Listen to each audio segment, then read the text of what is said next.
میرا شوہر 4 سال بعد دبئی سے عید پر گھر آیا۔ عید والے دن سب گھر والے نئے کپڑوں میں خوش تھے اور میں صبح سے کچن میں کام میں لگی ہوئی تھی، اور اوپر سے ساس ہمیشہ میری شکایت لگاتی رہتی اور شوہر کو کہتی یہ تمہارے سامنے ڈرامے کرتی ہے۔ پہلے پورا دن آرام کرتی رہتی تھی، عید پڑھ کر شوہر گھر آیا تو سب کے ساتھ بیٹھ گیا، مگر جب اسے میں نظر نہ آئی تو وہ میرے کمرے میں آیا۔ اندر جا کر اس کے پیروں تلے زمین نکل گئی، کیونکہ میں پردیس کی مٹی بھی عجیب ہوتی ہے۔ جو انسان وہاں چلا جاتا ہے وہ پیچھے مڑ کر دیکھنے کی فرصت ہی نہیں پاتا، یا پھر شاید حالات انسان کو اس قدر مجبور کر دیتے ہیں کہ وہ اپنوں کی آواز سننے کے لیے بھی ترستا رہتا ہے، اور یہاں گھر بیٹھے محبتیں دم توڑنے لگتی ہیں۔ میرے شوہر کا پردیس سے فون آیا ہوا تھا اور میری ساس فون کان سے لگائے بس تیز نظروں سے مجھے گھور رہی تھی، جبکہ میں دور کھڑی اپنے ہاتھوں کو مروڑ رہی تھی۔ وہ مجھ سے اتنے فاصلے پر تھی کہ میں ان کے فون کی آواز نہیں سن سکتی تھی، لیکن ان کا انداز بتا رہا تھا کہ وہ مجھے عرفان سے بات کرنے کا موقع نہیں دینا چاہتی تھی۔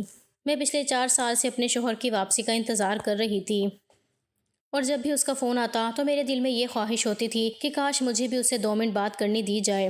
لیکن ساس کا رویہ ہمیشہ ایسا ہی رہتا تھا۔ وہ عرفان سے تو بہت ہنس ہنس کر باتیں کرتی، اس کا حال چال پوچھتی اور اسے گھر کی سب باتیں بتاتی، لیکن جیسے ہی میری طرف دیکھتی تو ان کے چہرے پر غصہ آ جاتا تھا۔ وہ مجھے اپنے قریب بھی نہیں آنے دیتی تھیں، اور میں صرف دور کھڑی رہ کر ان کا چہرہ دیکھتی رہتی تھی کہ شاید اب وہ میری بات کروائیں گی، لیکن انہوں نے بس مختصر سی بات کرتے ہوئے یہ کہہ کر فون بند کر دیا تھا کہ زلیخا ابھی کاموں میں مصروف ہے، میں تمہاری اس سے بعد میں بات کرواتی ہوں۔ جب انہوں نے یہ بات کہی تو مجھے بہت دکھ ہوا، کیونکہ میں وہاں بالکل فارغ کھڑی تھی اور میرے پاس کوئی ایسا کام نہیں تھا جس کی وجہ سے میں اپنے شوہر سے بات نہ کر سکتی۔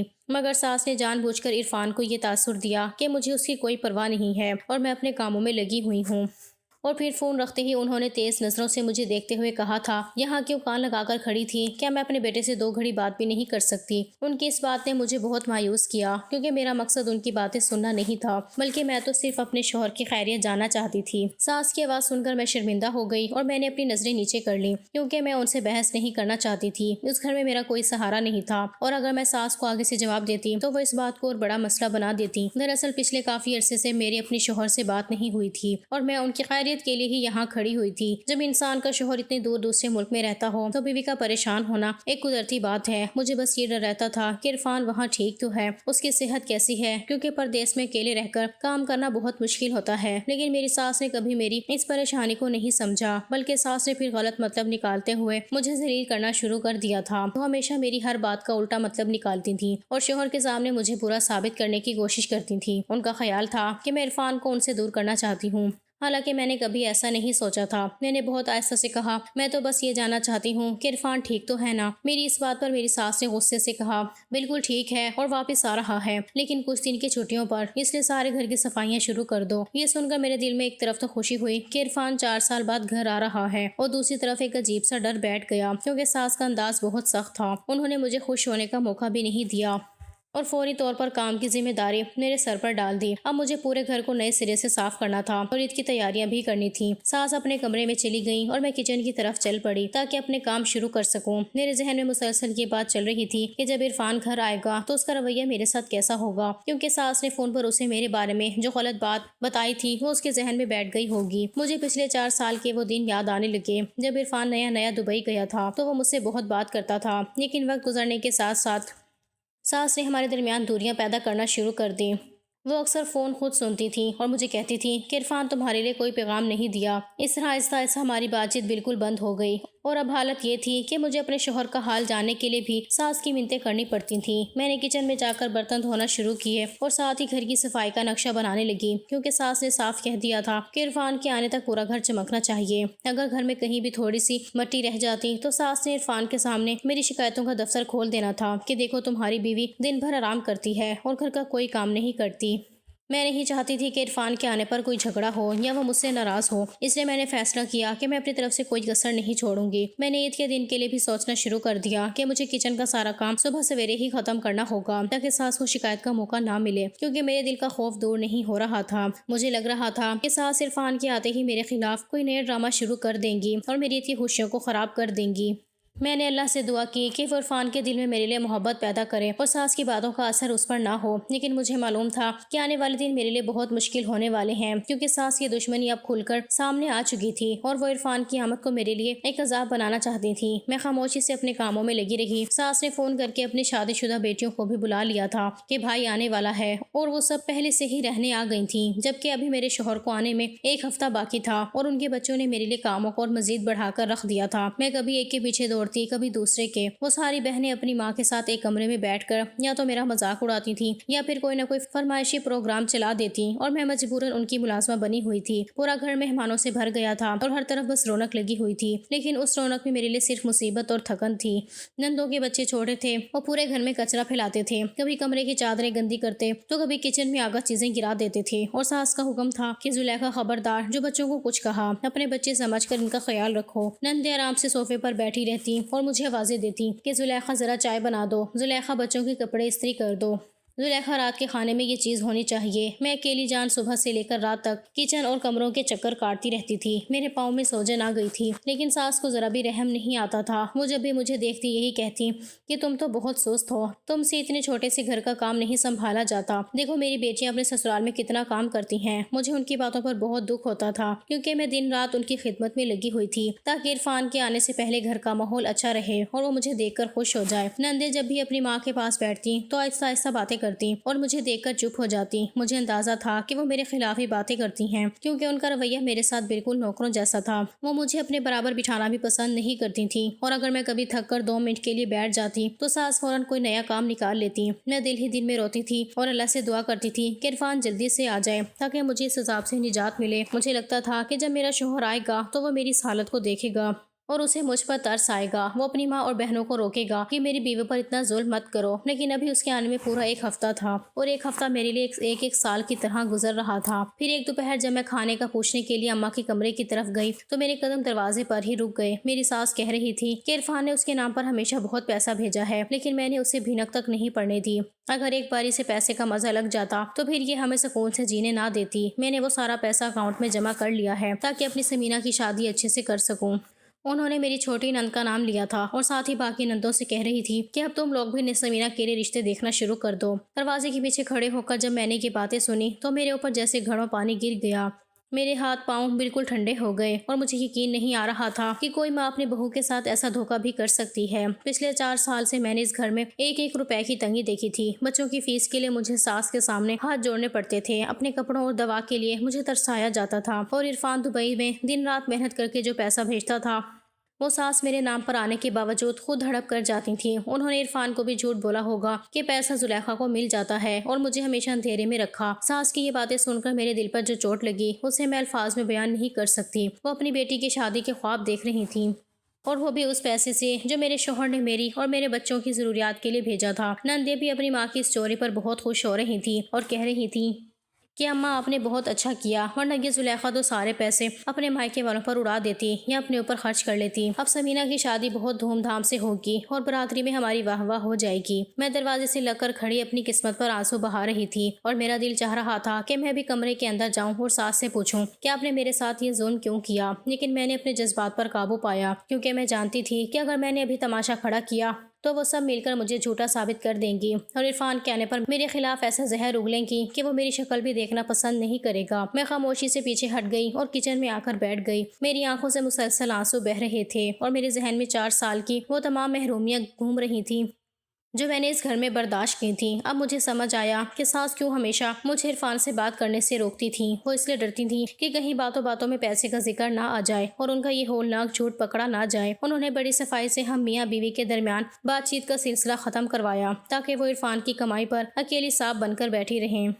اس دوپہر ساس اور نندوں کی باتیں سننے کے بعد میرے پیروں تلے سے زمین نکل چکی تھی۔ میں کچن میں بیٹھی رو رہی تھی، لیکن میرے دماغ میں اب ایک ہی بات چل رہی تھی کہ مجھے عرفان کے آنے سے پہلے ساس کی اس چوری کا کوئی نہ کوئی پکا ثبوت حاصل کرنا ہوگا۔ اگر میں نے صرف زبانی بات کی تو عرفان کبھی اپنی ماں پر شک نہیں کرے گا، کیونکہ وہ اپنی ماں سے بہت محبت کرتا تھا۔ میں نے سوچا کہ ساس نے جس بینک اکاؤنٹ کا ذکر کیا ہے مجھے اس اکاؤنٹ کی کوئی پاس بک یا کوئی کاغذ ڈھونڈنا ہوگا جہاں ساس نے وہ رقم رکھی ہوئی ہے۔ اگلے 2 دن میں نے اسی تلاشی میں گزارے۔ جب بھی ساس نندوں کے ساتھ باتیں کرنے میں مصروف ہوتی، میں چپکے سے ان کے کمرے کی الماریوں اور دروازوں پر نظر رکھتی تھی، لیکن ساس بہت ہوشیار تھی۔ انہوں نے اپنے کمرے کی چابیاں ہمیشہ اپنے دوپٹے کے پلو سے باندھ کر رکھی ہوتی تھیں اور وہ ایک پل کے لیے بھی چابیوں کو خود سے دور نہیں کرتی تھیں۔ ابھی میں اس ثبوت کی تلاش میں ہی تھی کہ نندوں نے میرے خلاف ایک نئی چال چلنا شروع کر دی۔ بڑی نند نے ساس سے کہا کہ اماں، زلیخا کا رویہ ہمارے ساتھ بدل گیا ہے، یہ اب ہماری باتیں غور سے سنتی ہے اور جب ہم اسے کوئی کام کہتی ہیں تو یہ منہ بنا کر کام کرتی ہے۔ مجھے لگتا ہے کہ یہ بھائی کے آنے پر ہمارے خلاف کوئی ڈرامہ کرے گی، اس لیے ہمیں پہلے ہی بھائی کا ذہن بدلنا ہوگا۔ ساس نے اپنی بیٹی کی بات سن کر ایک گہرا سانس لیا اور کہا کہ تم ٹھیک کہہ رہی ہو، ہمیں عرفان کے آنے سے پہلے ہی کچھ کرنا ہوگا، ورنہ اگر اس نے عرفان کو پیسوں کے بارے میں کچھ بتا دیا تو ہمارا سارا پلان خراب ہو جائے گا۔ انہوں نے مل کر یہ فیصلہ کیا کہ وہ عرفان کے آنے سے 2 دن پہلے اسے فون کریں گی اور روتے ہوئے کہیں گے کہ زلیخا اب اس گھر میں نہیں رہنا چاہتی اور وہ تمہاری ماں اور بہنوں کی عزت نہیں کرتی۔ میں کچن میں کھڑی چائے بنا رہی تھی جب چھوٹی نند میرے پاس آئی اور اس نے جان بوجھ کر اپنا ہاتھ گرم چائے کے برتن سے لگا دیا اور زور سے چیخنے لگی۔ اس کی چیخ سن کر ساس اور باقی نندیں دوڑتی ہوئی کچن میں آئیں اور بڑی نند نے فوراً مجھ پر الزام لگا دیا کہ زلیخا نے جان بوجھ کر سمینہ پر گرم چائے گرانے کی کوشش کی ہے۔ سمینہ نے روتے ہوئے ساس سے کہا کہ اماں دیکھو، میں تو بس اس سے کھانا مانگنے آئی تھی اور اس نے مجھے دھکا دے دیا۔ میں حیران و پریشان کھڑی ان کا منہ دیکھ رہی تھی کیونکہ میں نے ایسا کچھ بھی نہیں کیا تھا۔ ساس نے فوراً اپنا فون اٹھایا اور عرفان کو نمبر ملا دیا۔ انہوں نے فون پر روتے ہوئے عرفان سے کہا کہ بیٹا تم جلدی گھر آ جاؤ، تمہاری بیوی نے ہماری زندگی عذاب بنا دی ہے۔ آج اس نے سمینہ کو جلانے کی کوشش کی ہے، اگر ہم وقت پر نہ آتے تو یہ میری بیٹی کا چہرہ خراب کر دیتی۔ عرفان نے وہاں سے غصے میں پوچھا کہ زلیخا ایسا کیوں کر رہی ہے؟ تو ساس نے کہا کہ یہ پچھلے کئی دنوں سے کہہ رہی ہے کہ جب تم دبئی سے آؤ گے تو یہ تمہیں ہم سے الگ کر دے گی اور اپنا گھر بھی الگ کر لے گی، تمہیں ہمیشہ کے لیے ہم سے جدا کر دے گی اور اسی لیے ابھی ہم پر ظلم کر رہی ہے۔ فون اسپیکر پر تھا اور میں عرفان کے غصے کی بھری ہوئی آواز سن رہی تھی۔ عرفان نے فون پر کہا کہ اماں آپ پریشان نہ ہوں، میں بس 2 دن میں پہنچ رہا ہوں اور میں خود آ کر اس کا حساب کروں گا، اس کا یہ خواب ہی رہ جائے گا، میں کبھی آپ لوگوں سے دور نہیں ہو سکتا۔ ساس نے فون بند کیا اور میری طرف دیکھ کر ایک زہریلی مسکراہٹ کے ساتھ کہا کہ اب دیکھو تمہارا شوہر تمہارے ساتھ کیا کرتا ہے۔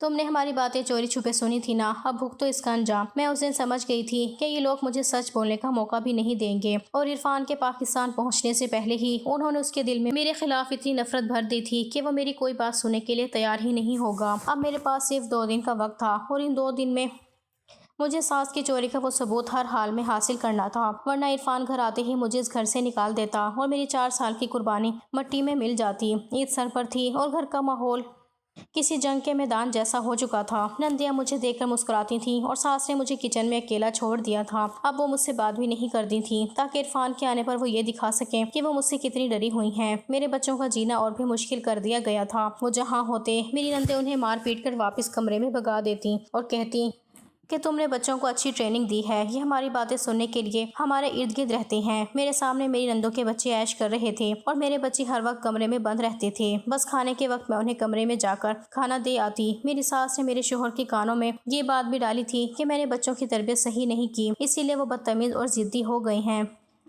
تو میں بھی مانتی تھی کہ بچے ضدی ہو رہے ہیں، لیکن یہ میری تربیت کا قصور نہیں تھا، بلکہ اس گھر کے ماحول نے میرے بچوں کو ضدی کر دیا تھا۔ وہ جو مانگتے اس کے لیے انہیں انکار کر دیا جاتا۔ ضروریات کی چیزوں کے لیے بھی میری ساس انہیں بہت رلایا کرتی تھی۔ میرا چھوٹا دیور میرے بچوں کی ہر چیز چھین لیتا اور پھر انہیں مار پیٹ الگ کرتا۔ کھیل کے نام پر وہ انہیں بہت برے طریقے سے مارتا پیٹتا تھا اور اسی لیے میرے بچے اپنے ہی ددیال والوں سے نفرت کرنے لگے تھے، بلکہ بہت زیادہ ضدی ہو گئے تھے اور اسی بات کو میری ساس نے ہتھیار کے طور پر استعمال کیا تھا۔ تو ہر وقت عرفان کے سامنے یہی راگ الاپتی رہتی کہ دیکھو تمہاری بیوی نے بچوں کو کیا سکھایا ہے، یہ ہمارے بچوں کے ساتھ بیٹھتے بھی نہیں اور ہر وقت منہ پھلا کر کمرے میں بیٹھے رہتے ہیں۔ نندوں کے بچے دن بھر صحن میں کھیلتے، نئے کھلونوں سے کھیلتے اور اچھے اچھے کپڑے پہن کر گھومتے تھے، مگر میرے معصوم بچے جب کچن کے دروازے سے یا کمرے کی کھڑکی سے ان کھلونوں کو دیکھتے تو ان کی آنکھوں میں حسرت صاف نظر آتی تھی۔ ایک دن میرے چھوٹے بیٹے نے اپنی پھوپھی کے بیٹے سے ایک چھوٹی سی گاڑی مانگی تو نند نے فوراً اس کے ہاتھ پر مارا اور گاڑی چھین کر اپنے بیٹے کو دے دی اور میرے بچے کو دھکا دے کر کہا کہ چلو بھاگو یہاں سے، اپنے باپ کے پیسوں سے خرید کر کھیلنا، یہ تو تمہاری ماں نے تمہیں سکھایا ہے کہ دوسروں کی چیزوں پر نظر رکھو۔ میرا بچہ روتا ہوا میرے پاس کچن میں آیا اور اس نے میری قمیض پکڑ کر کہا کہ امی مجھے بھی وہ گاڑی چاہیے۔ پچھلے 4 سال سے میں نے اپنے بچوں کو کوئی نیا کھلونا لے کر نہیں دیا تھا، کیونکہ ساس جو پیسے دیتی تھی اس سے بامشکل گھر کا راشن اور بچوں کی پڑھائی کا خرچ پورا ہوتا تھا۔ میں نے اپنے بچے کو گلے سے لگایا اور اس کے آنسو صاف کیے مگر کچن کے باہر کھڑی ساس نے یہ منظر دیکھ لیا اور فوراً عرفان کو فون لگا دیا کہ دیکھو تمہاری بیوی اب بچوں کو ہمارے خلاف سکھا رہی ہے۔ عرفان نے نہ جانے کیا کہا تھا کہ ساس نے فون سپیکر پر کر دیا اور دوسری طرف سے عرفان نے سخت غصے کے عالم میں مجھ سے پوچھا کہ زلیخا یہ کیا طریقہ ہے، تم بچوں کو کیوں رونے دھونے پر مجبور کرتے ہو؟ یہ گھر میری بہنوں کا بھی اتنا ہی ہے جتنا تمہارا، اور تم ان کے بچوں سے حسد کر رہی ہو۔ میں نے عرفان کی طرف دیکھا اور بہت دھیمے لہجے میں کہا کہ عرفان میں حسد نہیں کر رہی، بچہ ہے کھلونا دیکھ کر مانگ رہا تھا پر اس پر نند نے اسے مارا ہے۔ لیکن عرفان نے میری بات کو سچ ماننے کی بجائے اپنی ماں کو حکم سنایا کہ وہ بہن کے بچے کو ایک نئی گاڑی خرید دے۔ ساس نے فوراً اپنے پلو سے آنسو صاف کیے اور بولی کہ بیٹا ہم تو تیرے بچوں سے بہت پیار کرتے ہیں، اب انہیں کیوں ماریں گے؟ یہ تو خود بچوں کو چابی بھر کر بھیجتی ہے تاکہ گھر میں لڑائی جھگڑا ہو۔ نندیں بھی وہاں جمع ہو گئیں اور انہوں نے کہنا شروع کر دیا کہ بھائی اب تو ہم اس گھر میں مہمان ہیں، زلیخا کو ہمارا یہاں رہنا پسند نہیں آ رہا، اسی لیے بچوں کے بہانے ہمیں ذلیل کر رہی ہے۔ ہم تو صرف یہ سوچ کر آئے تھے کہ بھائی آنے والا ہے، اس کے آنے کی کچھ تیاری کر لیں گے، لیکن اگر بھابھی کو ہمارا یہاں رہنا منظور نہیں ہے تو ہم واپس چلے جاتے ہیں۔ بہنوں کی بات سنتے ہی عرفان نے غصے سے کہا کہ تم لوگوں کو کہیں جانے کی ضرورت نہیں ہے، اور زلیخا اگر اب مجھے بچوں کی طرف سے کوئی شکایت ملی تو میں تمہاری خیر نہیں مناؤں گا۔ تم نے ان کی ایسی ضدی طبیعت بنا دی ہے کہ یہ کسی کے ساتھ کھیلنا کودنا بھی نہیں جاتے۔ عرفان نے مجھے دھتکارتے ہوئے فون بند کر دیا تھا اور وہ سب مل کر پھر سے ڈرائنگ روم میں چلے گئے اور میں اپنے روتے ہوئے بچے کو لے کر کمرے میں آ گئی جہاں میری بیٹی پہلے ہی ڈری ہوئی بیٹھی تھی۔ میرے بچوں کا یہ حال دیکھ کر میرا دل خون کے آنسو رو رہا تھا، کیونکہ سچائی یہ تھی کہ اس گھر کے بڑوں کے ساتھ ساتھ اب چھوٹا دیور بھی میرے بچوں کے لیے ایک عذاب بن چکا تھا۔ وہ جب بھی کالج سے آتا تو میرے بچوں کو دیکھ کر چڑ جاتا تھا، کھیل کے بہانے وہ انہیں ایسا مارتا تھا جیسے وہ کوئی نوکر کے بچے ہوں۔ اگر میرے بچے روتے ہوئے ساس کے پاس جاتے تو ساس الٹا میرے بچوں کو بھی 2 تھپڑ لگا دیتی کہ تم نے میرے بیٹے کو تنگ کیا ہے۔ اسی مسلسل ظلم اور محرومی نے میرے بچوں کے ذہنوں پر بہت برا اثر ڈالا تھا۔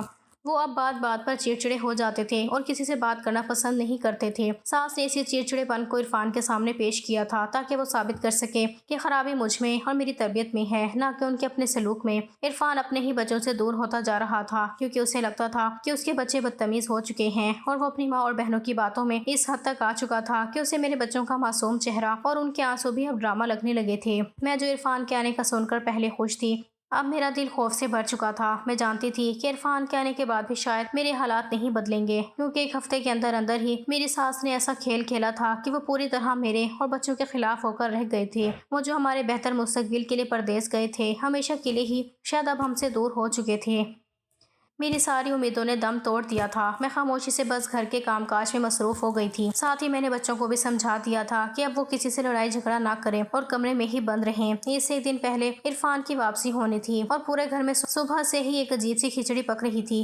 4 سال کا طویل عرصہ گزر چکا تھا اور میرا دل اپنے شوہر کو دیکھنے کے لیے بے چین تھا، لیکن اس گھر میں میری اس خوشی پر بھی پہرے لگا دیے گئے تھے۔ ساس اور نندوں نے مل کر یہ فیصلہ کیا کہ عید سے 1 دن پہلے جب عرفان ایئرپورٹ پر اترے گا تو ساری بہنیں مل کر اسے ایئرپورٹ لینے جائیں گی۔ بڑی نند، چھوٹی نند اور ان کے بچے سب نے نئے کپڑے نکال لیے اور ساس نے مجھ سے صاف کہہ دیا کہ زلیخا تم ایئرپورٹ نہیں جاؤ گی، کیونکہ گھر میں اتنے مہمانوں کے کھانے کا بندوبست کرنا ہے، اور اگر تم بھی چلی گئی تو پیچھے سے کچن کون سنبھالے گا؟ گھر میں صرف میں اور میرے بچے رہ گئے تھے کیونکہ میرے حوالے کچن کی پوری ذمہ داری کر دی گئی تھی۔ میں کچن کی کھڑکی سے دیکھ رہی تھی کہ کس طرح میری ساس اور نندیں ہنستی مسکراتی ہوئیں گاڑیوں میں بیٹھ کر میرے شوہر کو لینے ایئرپورٹ روانہ ہوئیں، اور مجھے اس کے استقبال کے حق سے بھی محروم کر دیا گیا۔ میں کچن میں اکیلی کھڑی پیاز کاٹ رہی تھی اور میری آنکھوں سے آنسو بہہ رہے تھے۔ میرے معصوم بچے میرے پاس آ کر بیٹھ گئے اور کہنے لگے کہ امی کیا پاپا ہمارے لیے کھلونے لائیں گے؟ میں نے ان کے سر پر ہاتھ پھیرا اور دل ہی دل میں اللہ سے دعا کی کہ یا اللہ عرفان کے دل میں میرے لیے کوئی نرمی پیدا کر دینا،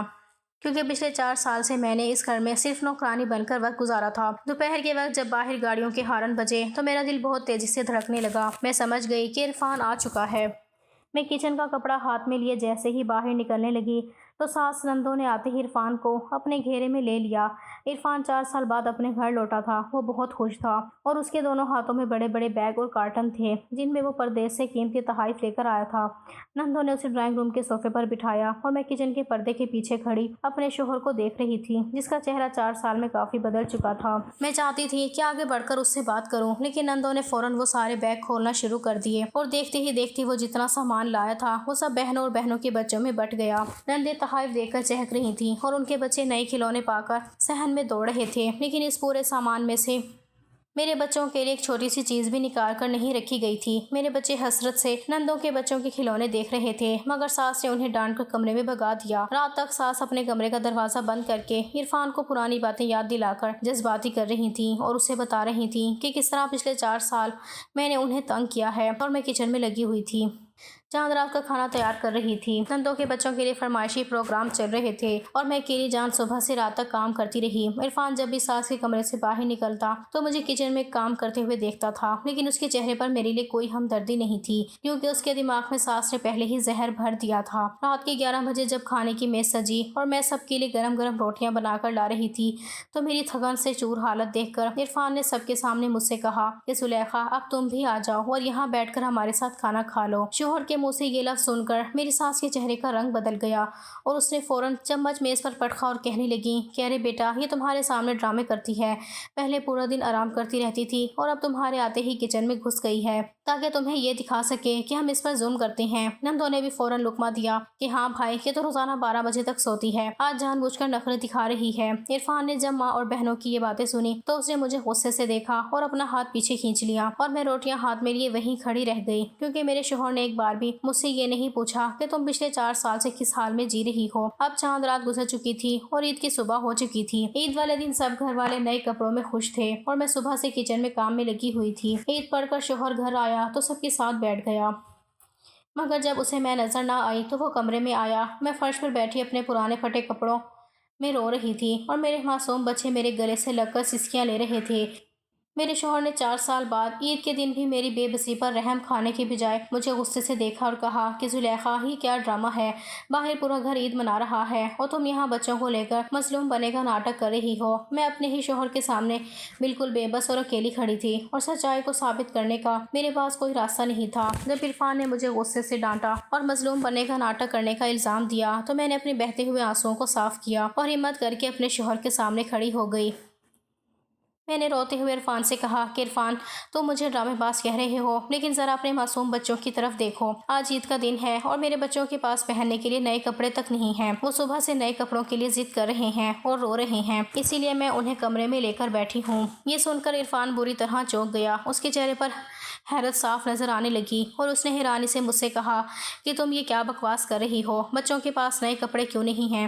میں نے تو پاکستان آنے سے ٹھیک 1 مہینہ پہلے اماں کے اکاؤنٹ میں تمہاری اور بچوں کی عید کی خریداری کے لیے الگ سے بھاری رقم بھیجی تھی تاکہ تم لوگ اپنی مرضی کے اچھے کپڑے خرید سکو۔ عرفان کا یہ کہنا تھا کہ میرے دل پر جیسی بجلی گر گئی۔ مجھے سمجھ آ گیا کہ ساس نے یہ پیسہ بھی ہڑپ کر لیا ہے۔ عرفان نے اسی وقت غصے میں اپنی ماں کو کمرے میں بلایا۔ ساس آتے ہی دوبارہ مظلوم بننے لگی تو عرفان نے سخت لہجے میں پوچھا کہ اماں، زلیخا کہہ رہی ہے کہ بچوں کے پاس عید کے نئے کپڑے نہیں ہیں، میں نے جو پیسے بھیجے تھے وہ کہاں گئے؟ وہ اپنی ماں کو بلا کر پوچھے گا تو اس کی ماں فوراً ہی اپنے پینترے بدلتے ہوئے کہے گی کہ بیٹا، میں نے تو وہ سارے پیسے اسی زلیخا کو دے دیے تھے، اب اس نے ان پیسوں کا کیا کیا مجھے نہیں پتا، اس نے تو بازار کے بھی 2 چکر لگائے تھے، مجھے لگا یہ عید کا سارا سامان لے آئی ہوگی۔ ویسے بھی یہ اپنی خریدی ہوئی کوئی بھی چیز ہمیں نہیں دکھاتی اور سیدھے اپنے مائکے پہنچا دیتی ہے، اس لیے مجھے نہیں معلوم کہ اس نے ان پیسوں کا کیا کیا۔ ساس کی یہ بات سن کر میرے ہوش اڑ گئے، میرے پیروں تلے سے زمین نکل گئی کہ کوئی عورت اللہ کے گھر سے اتنی بے خوف ہو کر عید کے دن اتنا بڑا جھوٹ کیسے بول سکتی ہے۔ میں نے تڑپ کر عرفان کا ہاتھ پکڑنا چاہا اور اس کے سامنے اپنی سچائی رکھنی چاہی۔ میں نے کہا کہ عرفان، خدا کی قسم، میں بازار اپنی دوا لینے گئی تھی، تمہاری ماں جھوٹ بول رہی ہے۔ تو عرفان نے میری بات سننے کی بجائے غصے کے جنون میں ایک زوردار تھپڑ میرے منہ پر مارا۔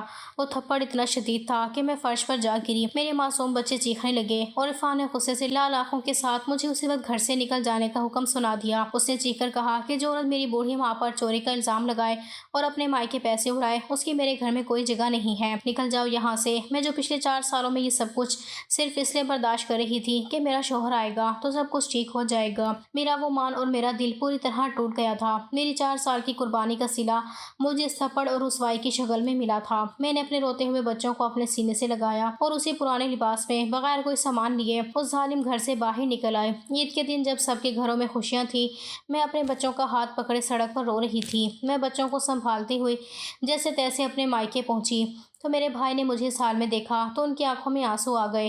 انہوں نے فوراً آگے بڑھ کر مجھے گلے سے لگا لیا اور کہنے لگے کہ میری پیاری بہن، میں نے تمہیں پہلے ہی کہا تھا کہ اس گھر میں خود کو ضائع نہ کرو، وہ لوگ تمہاری قدر نہیں کریں گے۔ لیکن تم عرفان کی محبت میں بھولی جا رہی تھی، اور دیکھو اس مکار انسان نے کیسے تمہیں آتے ہی گھر سے نکال دیا۔ میرے بھائی نے مجھے نہ صرف اپنے گھر میں پناہ دی بلکہ میری بھابھی نے بھی میرا بہت خیال کیا۔ انہوں نے عید کے دن سگی بہن کی طرح مجھے گلے لگایا، میرے بچوں کو دلاسا دیا اور فوراً الماری سے نئے کپڑے نکال کر میرے بچوں کو عید پر نئے کپڑے پہنائے، ہمیں اپنے ہاتھوں سے کھانا کھلایا۔ پتہ نہیں کتنے عرصے بعد میرے معصوم بچوں نے پیٹ بھر کر سکون کا کھانا کھایا تھا۔ سسرال میں تو ہر نوالے پر ساس کی جھڑکیاں ملتی تھیں، مگر مائکے میں بھائی بھابھی کی محبت نے میرے زخموں پر مرہم رکھ دیا تھا۔ لیکن میرے دل میں عرفان کے اس تھپڑ کی گونج اب بھی باقی تھی جس نے مجھے عید کے دن سڑک پر لا کھڑا کیا تھا۔ بھائی غصے میں کہنے لگے کہ تمہیں اب وہاں واپس جانے کی ضرورت نہیں ہے، یہ گھر تمہارا ہے اور تم یہاں سکون سے رہ سکتی ہو۔ عید کے دن خاموشی سے گزر گئے۔ میں بھائی بھابھی کے ساتھ عید گزار تو رہی تھی لیکن میرا دل مر چکا تھا۔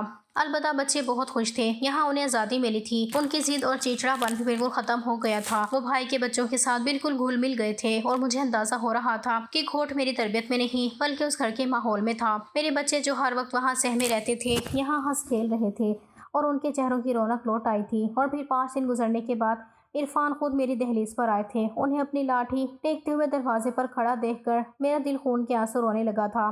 میں ان کے آگے ڈرائنگ روم میں بیٹھی تھی اور وہ سر جھکا کر بیٹھے تھے، ان کی آنکھوں میں ندامت کے آنسو تھے۔ کہنے لگے زلیخا مجھے معاف کر دو، میں اس دن بہت غصے میں تھا، اس لیے میں نے تمہارے ساتھ بہت بڑی زیادتی کر دی۔ میں حیران تھی کہ انہیں اب اس بات کا خیال کیسے آ گیا۔ جو شخص عید کے دن میری سچائی سننے کو تیار نہیں تھا وہ آج خود میرے سامنے سر جھکائے بیٹھا تھا، اور پھر خود انہوں نے اس بات کا انکشاف کیا کہ ان پر ساری سچائی کھل چکی ہے۔ عرفان نے روتے ہوئے بتایا کہ زلیخا تمہارے جانے کے بعد اللہ نے مجھے ایسی عبرت دکھائی کہ میری آنکھیں کھل گئیں۔ چاند رات کو جو چھوٹا دیور بہت شریف بن رہا تھا وہ اپنے دوستوں کے ساتھ باہر گلی میں بیٹھ کر سگریٹ پی رہا تھا۔ انہوں نے اسے رنگے ہاتھوں پکڑ کر جب غصے میں مارنا پیٹنا شروع کیا تو وہ بالکل ہی دیوانہ ہو گیا، اور اس نے غصے میں آپا کھو کر نہ صرف میرے شوہر کو دھکا دیا بلکہ انہیں بہت برا بھلا بھی کہا، اور غصے میں وہ ساری حقیقت بھی کھول دی جو میری ساس اور نندوں نے اتنے سالوں سے چھپا رکھی تھی۔ دیور نے تپش میں آ کر میرے شوہر کے منہ پر چیخ کر کہا کہ آپ تو اپنی مظلوم بیوی اور بچوں کے بھی سگے نہ ہو سکے، آپ میرے کیسے سگے بنیں گے؟ آپ اپنی بیوی پر ظلم کریں، مجھ پر نہیں۔ آپ کو پتا بھی ہے کہ امی نے آپ کا بھیجا ہوا 1 روپیہ سمینہ کے اکاؤنٹ میں ڈال دیا اور اس بیچارے زلیخا کو بچوں کی فیس کے لیے بھی رلایا۔ آپ دبئی میں اندھے بنے رہے اور یہاں آپ کی ماں آپ کی کمائی پر عیاشیاں کرتی رہی۔ جب دیور نے یہ ساری حقیقت میرے شوہر کو بتائی تو عرفان کے پیروں تلے سے زمین نکل گئی۔ ابھی وہ اس صدمے میں ہی تھے۔ بڑی نند کے شوہر جو بہت ہی اچھے اور نیک انسان تھے انہوں نے خود آگے بڑھ کر میرے شوہر کو اس بات کی گواہی دی۔ انہوں نے عرفان کا ہاتھ پکڑ کر کہا کہ عرفان تمہارا بھائی سچ کہہ رہا ہے، تمہاری بیوی پچھلے 4 سال سے اس گھر میں سارا وقت نوکرانیوں کی طرح کام کرتی تھی اور تمہاری ماں اور بہنیں اس پر ظلم کرتی تھیں، اور اس عید پر بھی انہوں نے جان بوجھ کر چائے کا ڈرامہ کر کے اسے پھنسایا۔ دھیرے دھیرے سچائی کھلتی چلی گئی تو میرے شوہر نے پاگلوں کی طرح جا کر میرے کمرے اور الماری کی تلاشی لی تو اس میں انہیں ہمارے جو کپڑے ملے وہ واقعی بہت ہی پرانے اور بوسیدہ تھے۔ بچوں کے پھٹے پرانے کپڑے دیکھ کر عرفان پھوٹ پھوٹ کر رو دیے، اور دھیرے دھیرے انہیں سمجھ آنے لگا کہ میں اس پورے گھر کا نظام سنبھالتے ہوئے صرف ظلم ہی برداشت کر رہی تھی، اور میری ساس نندوں نے مل کر ان کی آنکھوں پر پٹی باندھ رکھی تھی۔ عرفان نے سر جھکا کر کہا کہ زلیخا مجھے میری ماں کے لالچ اور بہنوں کی مکاری نے کہیں کا نہیں چھوڑا۔ تمہارے جانے کے بعد نندوں سے باورچی خانہ سنبھالا نہ گیا، 2 دن میں ہی ان کی بس ہو گئی اور وہ اپنے اپنے گھر فرار ہو گئیں، اور میری ساس بوڑھی تھی، وہ خود کسی کام کاج کو کرنے کے قابل نہیں تھی، سارا وقت وہ چارپائی پر بیٹھی رہتی تھی، اسی لیے اب گھر میں چولہے پر کھانا تک نہیں چڑھ رہا تھا، پورا گھر مٹی سے اٹ گیا تھا۔ عرفان روتے ہوئے کہہ رہا تھا کہ زلیخا مجھے پتا چل گیا ہے کہ تم ہی اس گھر کی برکت تھی، خدا کے لیے مجھے معاف کر دو اور میرے ساتھ واپس چلو۔ میں عرفان کی باتیں سن رہی تھی مگر میرا دل اب اس گھر کی لگی ہوئی آگ سے بہت دور آ چکا تھا۔ میں نے نفی میں سر ہلایا اور کہا عرفان میں آپ کو معاف کر سکتی ہوں اور میں آپ کی خاطر اس گھر میں بھی چل سکتی ہوں، لیکن میرے بچوں کے ساتھ جو کچھ ہوا اس کے لیے میں آپ کو معاف نہیں کر سکتی۔ وہ وہاں نہ صرف ذہنی مریض بن گئے تھے بلکہ ان کی شخصیت بھی تباہ ہو گئی تھی۔ بڑا والا بیٹا اس قدر ضدی اور چڑچڑا ہو چکا تھا کہ وہ باپ کے نام سے بھی چڑھتا ہے، کیونکہ اسے لگتا ہے کہ آپ کی وجہ سے ہی ان کے ساتھ ظلم ہوا، کیونکہ آپ نے کبھی ہمارا ساتھ نہیں دیا، اسی لیے میں اپنے بچوں کی خاطر دوبارہ اس جہنم میں نہیں جانا چاہتی۔ میں نے صاف لفظوں میں انکار کر دیا تھا اور میرے بھائی نے بھی کہہ دیا تھا کہ میں زلیخا کو اس گھر میں نہیں بھیجوں گا۔ تم نے 4 سال میری بہن کی قدر نہیں کی اور اب جب تمہارا اپنا گھر اجڑ گیا تو تم یہاں معافی مانگنے آ گئے ہو۔ ہم اپنی بہن اور بچوں کو اب تمہارے اس ظالم خاندان کے رحم و کرم پر نہیں چھوڑ سکتے۔ عرفان نے جب میرا اور میرے بھائی کا یہ پکا فیصلہ سنا تو ان کی آنکھوں سے آنسو جاری ہو گئے۔ وہ سمجھ گئے تھے کہ انہوں نے اپنی ماں کے جھوٹ پر یقین کر کے کتنا بڑا گناہ کیا ہے۔ وہ اس دن روتے ہوئے ہمارے گھر سے چلے گئے اور پھر وہ ہوا تھا جس کا میں نے تصور بھی نہیں کیا تھا۔ میرے شوہر نے اسی محلے سے دور ایک دوسرا کرائے کا گھر خریدا اور وہاں تمام ضروری سامان لا کر مجھے اور بچوں کو وہاں شفٹ کر دیا تھا۔ انہوں نے اپنی ماں اور بہنوں کے سامنے کھڑے ہو کر صاف کہہ دیا تھا کہ میں نے جو